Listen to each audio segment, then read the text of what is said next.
রিটকারী শিক্ষার্থীকে সংঘবদ্ধ ধর্ষণের হুমকিদাতা আলী হোসেনকে শিবির নেতা বলে দাবি করেছে ডাকসু নির্বাচনে ছাত্রদল সমর্থিত প্রার্থীরা। বলছেন ৯ সেপ্টেম্বর তাদের লাল কার্ড দেখাবে ভোটাররা।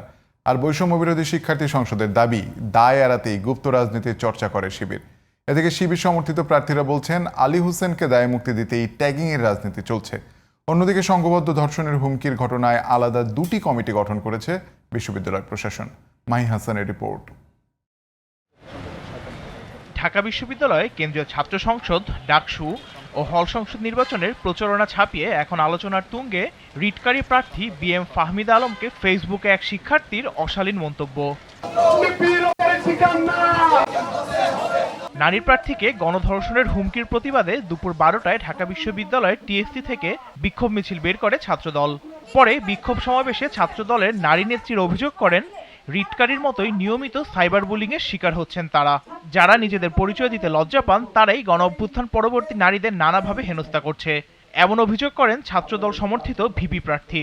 চট্টগ্রামে আন্দোলনরত নারীকে লাঠি দিয়ে মাটিতে ফেলে দেওয়া হয়েছে। এই ঢাকা বিশ্ববিদ্যালয়ের মাটিতে আমার এক বোনকে ওড়না নিয়ে কুরুচিপূর্ণ মন্তব্য করা হলো। ঠিক একই এই দুটো ঘটনায় দুই আসামিকে যখন গ্রেফতার করা হলো, তাদেরকে যখন ছাড়িয়ে আনা হলো, একটি নির্দিষ্ট গোষ্ঠী তাদেরকে ফুলের মালা দিয়ে বরণ করে অতি অল্প সময়ের মধ্যে এই আলী হোসেন নামক এই কুলাঙ্গারকে আপনারা গ্রেফতার করবেন। ডাকসু নির্বাচনকে যারা বিলম্বিত করতে চাইবে, ঢাকা বিশ্ববিদ্যালয়ের শিক্ষার্থীরা তাদেরকে লাল কার্ড দেখাবে। বিকেলে নারী প্রার্থীকে গণধর্ষণের হুমকির প্রতিবাদ জানায় বৈষম্য বিরোধী শিক্ষার্থী সংসদ।